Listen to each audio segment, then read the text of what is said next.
So this is part three in a series of videos where I describe how I stopped being an alcoholic. If you haven't seen the previous two videos, you might want to start by looking at them first, and I'll leave a link in the description below to those videos. But in that first video, I described how the reason I kept returning to alcohol was because I kind of, it offered me certain things that I was desperately looking for. And I kind of realized that I had to kind of find a better way of getting those things or would keep on going back to alcohol because that was kind of what's happening to me for years. One of the things I desperately needed or desperately wanted was this sense of feeling comfortable in my own skin. The first time I drank, like suddenly I was able to feel comfortable around other people, which was amazing to me. And it was like why I initially, one of the reasons why I initially fell in love with alcohol. So I needed to have that. And what would happen is I would stop drinking for a while and I wouldn't have that. And because of that, I just returned to alcohol eventually. So the practices in the end that allowed me to feel comfortable in my own skin, I'm going to be talking about today. And these are the friendliness practices that we'll be looking at now in a minute. These friendliness practices are based on the idea that we see the world as we are, not as the world is. And what that means is that, we all have our kind of own subjective view of reality. And it's that subjective view that determines our reality. And that can mean that, we can have kind of people in a very, very similar situation and see things very, very differently. A good example of this is, how our own mood affects how we're perceiving things, how we perceive the world. So if we wake up in a feeling grumpy or something or feeling tired, the world can appear very different to us. But of course, we're not claiming that the outside world has changed. It's just our way of perceiving that world has changed.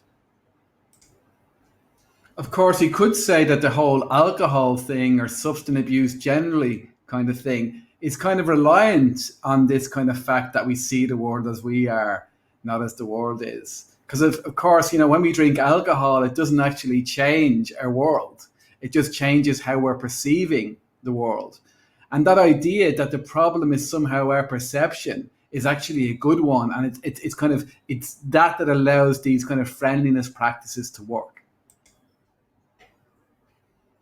So my usual way of kind of perceiving reality or seeing with reality during my drinking years could be best described as ill will. And what this was this kind of underlying kind of feeling of not being safe, this underlying feeling of being kind of under threat, from other people, from the world in general, and even from myself. And it was that kind of underlying ill will, which is kind of, I sometimes kind of think about this ill will is like a climate, and the kind of, the negative thinking stuff is kind of like the weather within that climate. So this kind of underlying ill will was kind of this kind of orientation to life that was, quite negative. And from my experience, this tends to be kind of very common with people who fall into addiction problems. You'll sometimes hear people accuse other people of seeing the world through rose tinted glasses. But for me, I was seeing the world through these kind of very dark glasses. So it's kind of very easy for me to see things in a negative way. And that was the kind of way of perceiving that became habitual to me. It became normal to me. And once something feels normal, it's very kind of hard to kind of leave that way of perceiving. While it can be difficult to kind of escape our habitual way of perceiving things, it is by no means impossible. And one of the ways we can start to perceive things differently is by deliberately working on developing this sense of friendliness or goodwill. Now, these practices actually work really effective when we combine them with the insight practices that we talked about in the last video. See, our usual way of perceiving things, it can be very much kind of welded into place by our habitual thinking. And the reason the habitual thinking has got so much power over us is this kind of sense that we're choosing the thinking. And once we kind of gain insight around that, it weakens that relationship with thinking. And that makes it much easier for us to break out of our usual way of perceiving. But when we kind of combine this with the deliberately kind of developing the sense of friendliness, really powerful effects can start to happen in our life. Probably the most well known of the techniques for developing that perception of friendliness is the metta or loving kindness practice. And this is kind of a very simple practice where you kind of move through different people, starting off with yourself, then an easy person, then a neutral person, then a difficult person, and until finally you kind of hit all beings. And for each of those kind of people, you develop this sense of sending them goodwill. And that will kind of often involve, some kind of visualization. Like, so where I work, we use the golden sun, while at the same time, sending these kind of messages of kind of goodwill, such as may all beings be well, may all beings know peace. And it's just kind of deliberately fostering this sense of friendliness. One of the ways I love to do this practice is what I call 108 metta. And this uses the mala beads, which have 108 beads, to kind of do metta for 108 different people. And for each of those people, we kind of, just spend a moment or a few seconds for each one, may you be well, may you know peace, and kind of move through them one by one. And we can kind of do that in different ways. So what I do with new people is I get them to kind of maybe sometimes do a kind of life history. So all the people that they can kind of remember, like, go through their life and kind of do metta for each of those. An even more kind of powerful way to do it is to just kind of see which people kind of pop up in our kind of mind. We just kind of wait there. And one of the benefits of doing it that way is that sometimes, when the mind is kind of trying to come up with the next person, we're left in this kind of, beautiful stillness. So as well as kind of practicing this kind of sending this sense of friendliness in meditation, it's also, really important that we bring it into our daily life. I mean, kind of, this kind of sense of wishing people well and wishing ourselves well as we go about our day.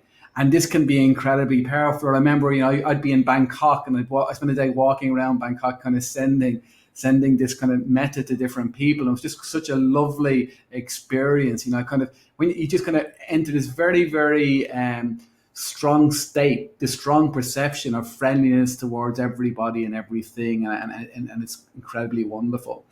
And what happens is that the more we kind of practice this, like what we practice, we become, that eventually this can become our normal way of perceiving reality. See, that ill will, that only became our normal way of perceiving reality because we were just kind of so used to it. But we can come just as used to this way of perceiving reality, and it's a hell of a lot better. And what I found that it was this that allowed me to finally, feel comfortable around other people, to finally feel, at ease with myself and the world in general. This is one practice that I resisted for a very long time because it sounded so ridiculous.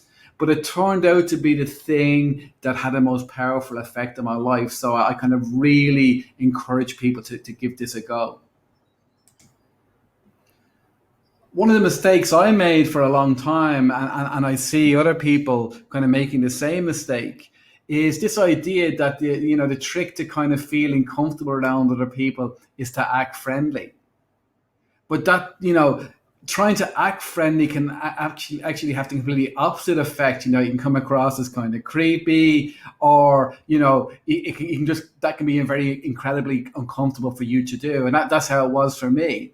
And I kind of found that the secret wasn't to act friendly. In fact, how do you act friendly when you kind of, when I would look around at people who I describe as friendly, they all kind of behaved in very, very different ways. And some of them actually were very, very quiet.